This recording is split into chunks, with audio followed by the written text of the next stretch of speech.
what are natural numbers? Natural numbers are known as counting numbers also, 1 2 3 4 5 6 and infinite. Then whole number is what? When whole number is starting from 0 but natural number is starting from 1, this is the difference. Okay, now next is integer. Whole number and the negative of each natural number is an integer. Means see, whole number starts from 0, natural number starts from 1. So negative of natural number will be what? Minus 1, minus 2, minus 3 and all that. So negative of natural number plus whole number are called your integers. Are called your integers. Okay. Next, fraction. Fraction is what? A by B form. Okay, and A and B are what? A and B are the natural numbers. So these all are your fractions. Okay, fractions are what? Fractions are what? Fractions are A by B form, where A and B are your natural numbers. Natural numbers. So natural numbers means 1 2 3 4 like this way. Clear hai? Hello. Rational numbers are what? Rational numbers are P by Q form, but important is that Q shouldn't be supposed to equal to 0. Okay, so they are called rational numbers. For example, such as see 5 by 8, 2 by 19, 13 by 37, all are natural numbers, but all are rational numbers. Clearly? Yes. These are also rational numbers, and also this one are also a rational number. It means some values in numerator or denominator comes as negative, then also they are natural numbers only. Okay, next, that these are also natural numbers, beta. These are all are the examples of your rational numbers only. Rational numbers only. Clear? Next is what? But there are some of the important points that you have to note it down, just like this. See, first one is what? 0 is written as 0 by 1 because P by Q.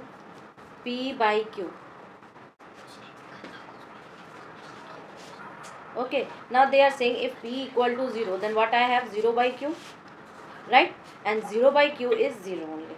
But if I have something at the denominator 0, then it won't be a rational number. Okay, keep in mind 0 by 1 is always a rational number.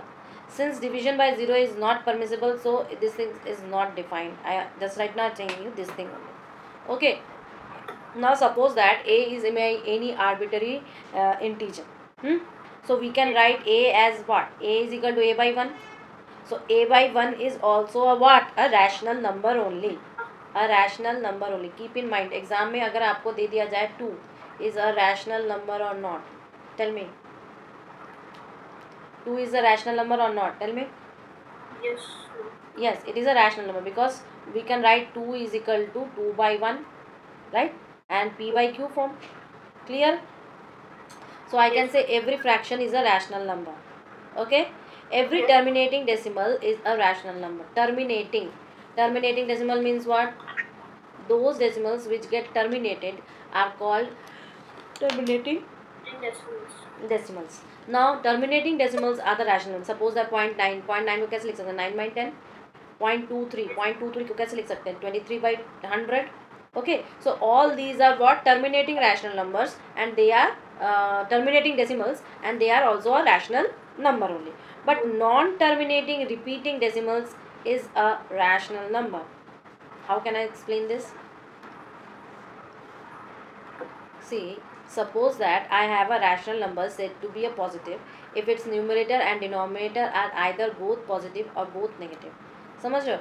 मैं positive rational numbers किसे कहूँगी? To whom I say positive rational number means P by Q is your positive quantity. Okay, so yes. P and Q both are either positive or both are either negative. Both. I am saying both. Okay, but yes. Negative one will be what? Any one of the numerator or denominator will be what? Negative quantity only. Will be what? Negative quantity only. So you we have done all those things. Now you have to do the what? Questions better. So first property I will discuss about the rational numbers is P by Q is a rational number and M is a non-zero integer. Then P by Q को हम ऊपर नीचे क्या करेंगे? M से multiply करेंगे. So I will get again a rational number only. I will get a rational number only. such rational numbers are called equivalent rational number. That's why such equivalents are called equivalent. Which kind of? Equivalent rational numbers. Clear है? अब rational number में से common divisor भी हम निकाल सकते हैं. Clear है?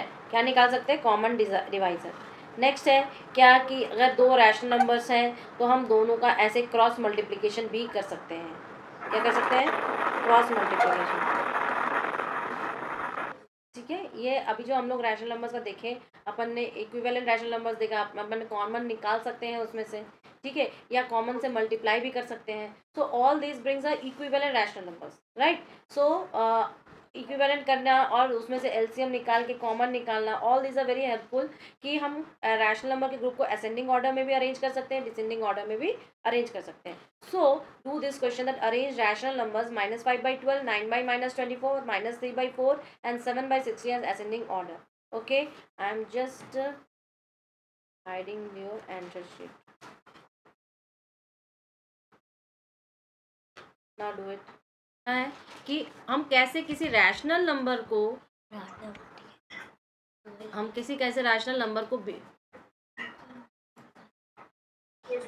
रैशनल नंबर को नंबर लाइन में डाल सकते हैं. जैसे कि सपोज करो कि ये जो टोटल लेंथ है वो 1 यूनिट लेंथ में हमें एक रैशनल नंबर को पॉइंट आउट करना है. Okay. So see this is a number line और ये क्या है? मिडिल पॉइंट 0 है, लेफ्ट हैंड साइड में नेगेटिव है, राइट हैंड साइड में पॉजिटिव नंबर है. क्लियर है? And it is 3/5. That means I have to divide 0 to 1 के बीच में 5 lines and then I have to pick out the third one. Right? समझ में आया? I have to pick out the third one. So जो ये point होगा ये होगा 3/5. Now see we have to 13/4. 13/4. Now you got it. 13/4 को कितने बार करना पड़ेगा? देखो 13/4 को जब हम 4 से काटेंगे तो क्या आएगा?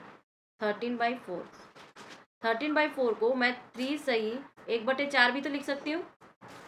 लिख सकती हूँ. तो 3 पॉइंट्स तो आएंगे ही आएंगे, प्लस 3 से 4 के बीच में 4 डिवाइड करेंगे और उसमें से 1 पॉइंट लेंगे. तो यानी कि इतनी लाइन जो होगी हमारी वो क्या होगी? 13/4. यू गेट इट बेटा? अब अगर हमें -9/7 करना होता तो मैं क्या करती? How can I draw it? So minus means left hand side. तो यहाँ पे 1 सही 2/7 आता. तो यानी कि पहले तो हम 1 लेते ही लेते, प्लस क्योंकि हमें माइनस हैंड साइड में जाना है सो इसमें थोड़ा सा हमें 2/7 करना है. -9/7. सो 1 2 3 4 5 6 7 एंड 7 में आपका क्या हो जाएगा? 9/7 है. 2 थिंग्स लेफ्ट हो रही है ना. 1 से 1 में 2 लेफ्ट हो रहा है, इसलिए ये पॉइंट आ जाएगा. समझ गए? ठीक है. पॉजिटिव इंटीजर्स तो इजी होता है, बट नेगेटिव इंटीजर्स में क्या है कि थोड़ा सा ध्यान देना पड़ता है. That is also very easy. I think by this example it is easy for you, right? मतलब इसको कैसे किया आपने? डायरेक्ट इसके स्टैंडर्ड फॉर्म में लाया है. ठीक है. जब ये 5 से ही कट रहा है तो हम क्या कर सकते हैं? एक काम कर सकते हैं. 25 3 से काटते हैं अगर, तो 3 2 जा 6 और ये 0 का 0 ही रह जाएगा. ऐसा. या फिर हम इसको ऐसे समझ रहे हो? इसको क्या किया मैंने? एक तो पहले 2 2 2 से काटते काटते 4/5 आया. ठीक है. और फिर हमने 25 करना है, इसलिए हमने क्या किया? नीचे 5 से मल्टीप्लाई कर दिया, नीचे और ऊपर, तो इक्विवेलेंट बन गया. तो -20/25 इसका आंसर है. क्लियर है? करो. तो what we get as a whole conclusion over here कि statements. Okay, every whole number is a rational number? No, because whole number starts from 0 1 2 3, but rational numbers a by b or p by q, whatever you are writing, p by q shouldn't be supposed to equal to 0. So if we input this q is equal to 0 तो फिर मेरा गड़बड़ हो जाएगा. Every integer is a rational number? Yes, true. We have say that this is false. क्यों false है? Because ये actually equivalent rational numbers को दिखाना चाह रहा था, बट इक्विवेलेंट रैशनल नंबर्स में प्रॉब्लम कहाँ होती है, वो प्लस में दिखाया है। सो जो इनकी प्रॉपर्टी है प्लस माइनस में काम नहीं करती, वो सिर्फ मल्टीप्लाई और डिवाइड में काम करती है, right? So this is also false.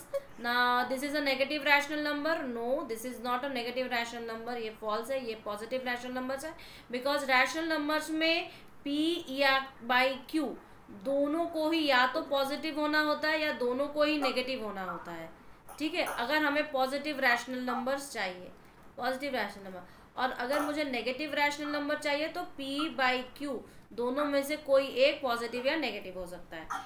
तो फिर 0 is a whole number but not a rational number. It is true, right? ये एक तरीका है कैसे हम दो रैशनल नंबर्स के बीच में एक नया रैशनल नंबर डाल सकते हैं, इंसर्ट कर सकते हैं। जैसे मान लो कि a बाई बी और c बाई डी एक रैशनल नंबर है, इस तरीके से है जिसमें c बाई डी बड़ा है और एक छोटा है। तो हम क्या करते हैं, the rational number in between lies this is 1/2 और इनटू दोनों का प्लस। समझ रहे हो? मतलब a बाई बी एक रैशनल नंबर है और c बाई डी एक रैशनल नंबर है। अब ये इस तरीके का रैशनल नंबर है कि c बाई डी बड़ा है और a बाई बी छोटा है, तो हम कैसे इन दोनों के बिटवीन रैशनल नंबर लाएंगे? कैसे लाएंगे? हम लोग करेंगे 1/2 multiply by a by 2 plus c by D, a by B plus c by D. Clear है? अब जैसे देखो इसने कहा कि a rational number line between 1/4 and 1/3, कैसे ला सकते हैं? तो 1/2 इंटू आपका हो जाएगा 1/4 प्लस 1/3। अब ये कैसे होगा? 1/2 तो बाहर ही रखो, भीतर वाले प्लस करो, ब्रैकेट को पहले सॉल्व करना होता है, तो ये 12 हो जाएगा, 3 प्लस 4, तो ये हो जाएगा 1/2 इंटू क्या हो जाएगा 7/12, तो ये हो जाएगा 7/24। क्लियर है ना? तो 7/24 जो है 1/4 और 1/3 के बीच में है। क्लियर? Yes ma'am. अब देखो ये एक रैशनल नंबर है कि आपको बोला जाए अगर कि 3 रैशनल नंबर इन दोनों के बीच में लाओगे, तो सबसे पहले क्या करोगे? इन दोनों के बीच में लाओगे, सेम फॉर्मूला, फिर जो मिलेगा, जैसे मान लो कि एक पॉइंट यहाँ पर है, एक पॉइंट यहाँ पर है, ठीक है? ये पॉइंट मान लो कि -3/4 है और ये पॉइंट मान लो कि -2/5 है। क्लियर? सबसे पहले क्या करोगे? इन दोनों के बीच में लाओगे, सपोज करो ए और बी, तो इन दोनों के बीच में मान लो कि एक आ गया पी, ठीक है? फिर एक बार क्या करोगे? पी और बी के बीच में निकालोगे, और एक बार ए और पी के बीच में निकालोगे, और एक बार पी और बी के बीच में निकाल लो। पी और बी के बीच में निकाला ही, तो ये मान लो क्यू आ गया, ठीक है? अब क्यू और बी के बीच में निकाल लो, क्यू और बी के बीच में निकालो, तो कितने पॉइंट्स आ गए? 1 पॉइंट, 2 पॉइंट, और इधर से मान लो कि आर निकला था, आर। क्लियर है? Yes ma'am. अब क्वेश्चन करेंगे तब ज़्यादा क्लियर होगा। एग्जाम्पल है, इसने क्या बोला है कि finding the large number of rational numbers between the two. ये वाले इससे पहले वाला क्या था? इसके पहले वाला बेटा जो था ना, वो था कि हमें एक ही रैशनल नंबर निकालना था या 3 रैशनल नंबर निकालने थे, वॉट एवर, थोड़ा लेंदी प्रोसेस था। अब इसने क्या कहा है? इसने बोला है कि फाइंड 12 रैशनल नंबर्स बिटवीन -3/4 और 5/6। कैसे निकालेंगे? तो देखो इसने क्या किया कि 3/4 को ऊपर नीचे 3 से मल्टीप्लाई कर दिया, तो क्या आया? 9/12 आया ना? क्यों? क्योंकि हमें 4 और 6 का एलसीएम 12 लेना था, ठीक है? अब क्या किया उसने कि 5/6 को नीचे वाला 12 कैसे बनाया? एक बार इसको 12 बनाया, एक बार इसको 12 बनाया, तो क्या आया? 9, 2 नंबर आ गए, इसका मतलब मेरे पास -9/12 और क्या आया? 10/12, ठीक है? अब इससे और इसके बीच में वो लगातार नंबर्स जाएगा। देखो 9 से -8, -7, -6, -5, -4, -2, -1, ठीक है? फिर इधर आ जाएगा 0, फिर आएगा 1/2, 2/12, 3/12, 4/12, 5/12, 6/12, 7/12, 8/12 और 9/12। आ गए 12 नंबर। समझ गए? क्या करना होता है कि जो नीचे वाले दोनों नंबर्स के एलसीएम लगाने होते हैं और फिर दोनों के बीच में नंबर्स का इंसर्शन करना है। क्लियर? इससे हम क्या कर सकते हैं? Large number of rationals number को हम इंसर्ट कर सकते हैं इसके हेल्प से। क्लियर?